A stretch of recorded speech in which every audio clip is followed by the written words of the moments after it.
and 3 is their financing is in order. Meaning they can obtain a mortgage. And this revolves also around rentals. I don't want you to think this is anything different. Realistic, urgency, financing. 3 things that make a sale possible. So what I want you to do is start rating your clients from 1 to 10. How realistic are they from 1 to 10? If I told you she wants a 3-family in what do you call it again? In East Flatbush for $650, I'd say that's about a 3. I'd say about a 3 as far as realistic, right? Where 10 is the most realistic. 10 is the most realistic. 1 is they're asking for $1. Got you. Okay. Got you. How urgent are they to move? Now let's just say she was a 10.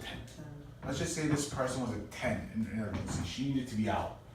She sold her house, she's in contract, she needs to find something in a month, or else she's homeless. So we're gonna put her as a 10. Okay? And financing, is she qualified to purchase, or how qualified is she to purchase? So that's a hard thing to really rate. I usually try to see how qualified they are. You know, I speak to the mortgager, I try to get some information to see. Now again, this is more, you're gonna start rating more when you're working with co-ops and condos, because those can be very different. Some places don't wanna lend certain things, how much you're putting down. So you gotta ask all these questions. A cash buyer is automatically a 10 as far as financing. Show me proof of funds, you're now a 10. A mortgage, 50% down, 60% down, it's a 9, 10. It's great. A mortgage 20% down, I'd give it an 8.5, 9 already. It's fantastic. The 3.5% downs, the 5% downs, the 10% downs, give them about a 6 or 7. They're not qualified, they get a 0. Very simple, right? Now let's say she's qualified. Let's say she can get a mortgage and everything that she give her an 8. Now what I want you to do, I want to take these 3 numbers and add them up. You get 10, 3, and 8. That comes out to be 13, 21. What's 21 divided by 3? 7. Your client is now a 7. Do you work with a 7? I work with 7s. 6 you don't work. 7s are very borderline. I'm borderline with 7s. The reason why I say yes to this one is because the urgency of the financing is very high. So right at this point, she doesn't have an option but to be realistic. And it works the opposite way around. If she's super ultra realistic and she's super ultra financed and the urgency is only a 5, she's realistic. So I would say I would probably do it as long as it comes out to be a 7. So maybe she is not ready right now, but 6 months from now, 3 months from now, she'll be ready. Again, urgency means, a 10 means you have no option but to buy. That means that you have no option but to move right away. If you don't do it now, you're going to. If you don't do it now, shelter. you're going to shelter, right? That's a 10. Okay. A 9 is I have a 1031 exchange. That's a 10. You know what 1031 exchange is? When you have a commercial building and you sell it and you need to buy something bigger so you don't have to pay taxes on it. That's a 10. Okay. That is a 10 because you have X amount of time to buy something. You want to find out what the motivation is and rate it. Is this a 10? Is this a 1? Is this a 5? And you're going to make mistakes in the beginning, and that's fine. You're going to work with someone you thought was ultra needed to move, and they weren't ready to move right then. That's fine. We get it. People make mistakes. This is not a terrible mistake. Right now, you're still doing your learning.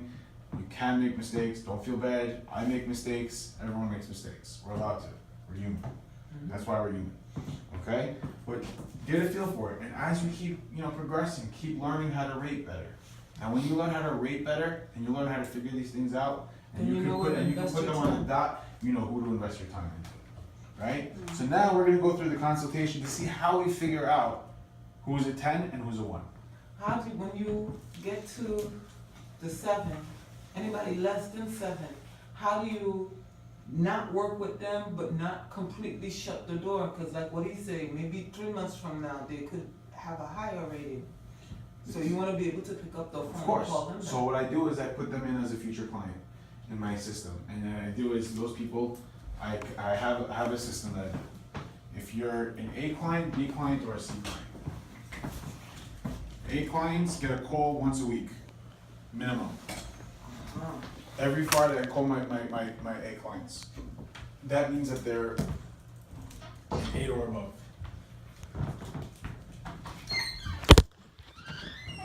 Guess who made it? My man Mark just dropped me. I called him up. I phoned him up. I'm like, please pick me up, man. I'm in the middle of nowhere. I have no idea. I was about to walk Just take a bus. from Brighton Beach over You here. gotta teach this guy to take a bus. Screw the bus. I didn't know where the bus was. My A clients get called once a week minimum, no matter what. B clients get called twice a month, that's bi-weekly.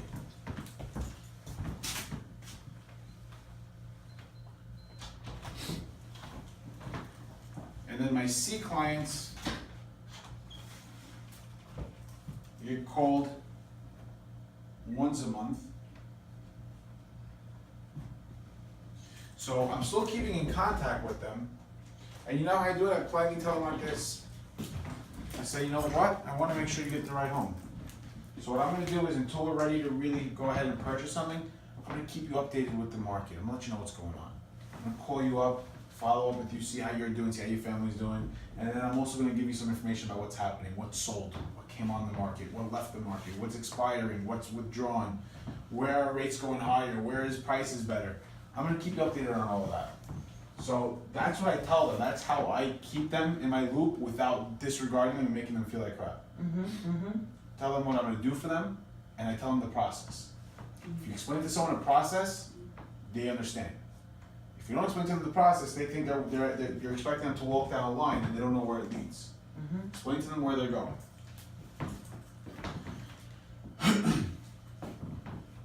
And then my archived, which means either I didn't get in contact with them, I can't get in contact with them. And again, 6 calls minimum before you archive a lead.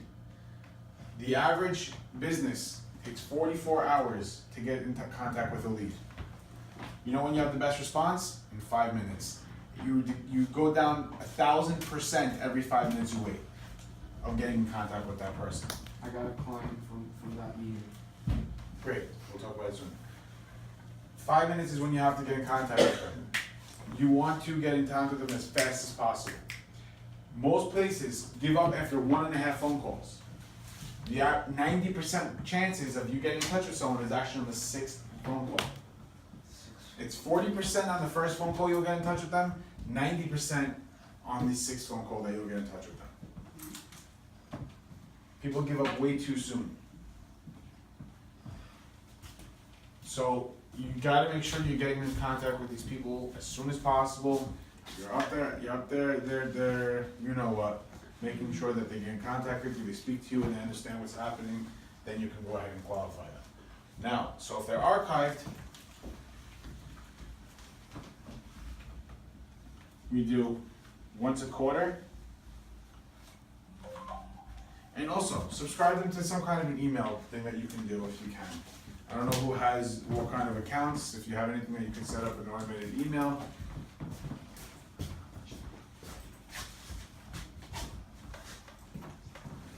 You can subscribe to some kind of email blast, you can do that. What? You doing the thing?